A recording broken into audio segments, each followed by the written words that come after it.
Ikinalulungkot ko po na hindi ito na-actionan ng gobyerno.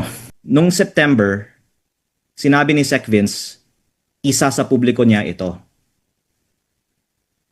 Marami pong nagtatanong sa akin, bakit ko hindi ito isinapubliko noong September pa? Kasi sabi ni Sec Vince sa akin na isa sa publiko niya. Aaminin ko din po, marami sa Kongreso, nung sinabi ko gusto ko mag-privilege speech para isa publiko ito, nakiusap sa akin na wag isa publiko ito. Kaya mas gusto ko sana na si Sec Vince na lang ang magsasapubliko nito para hindi ako ang sisisihin ng ating mga kasamahan. Kahit hindi po ako kasama sa kwento, gusto ko lang lumabas ang istorya na to.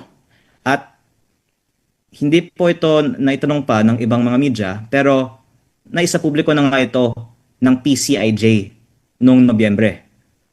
At meron po silang anonymous source para sa kanilang file. Meron pong ibang mga files sa kanilang istorya na galing sa ibang source.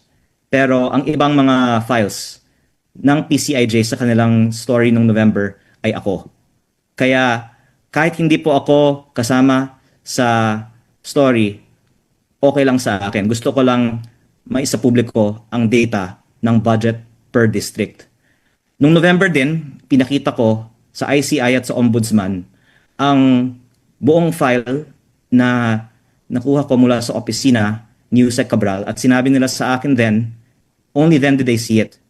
And I'm thankful that this Tuesday, the DPWH finally turned it over to the Ombudsman after all of this happened. I think that I was the one who, in good faith, showed it to them in November, and yet I don't know why people are asking why I'm only talking about this now. I gave an interview in November also talking about this list, in fact, several interviews, and was saying that Yusek Cabral knows more about the DPWH budget than any other official, and that she should be made a state witness.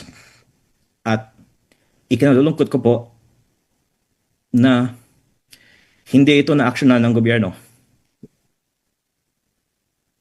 Pero for the record, nung November ko pa, sinasabi lahat ito, nung buhay pa si Yusek Cabral.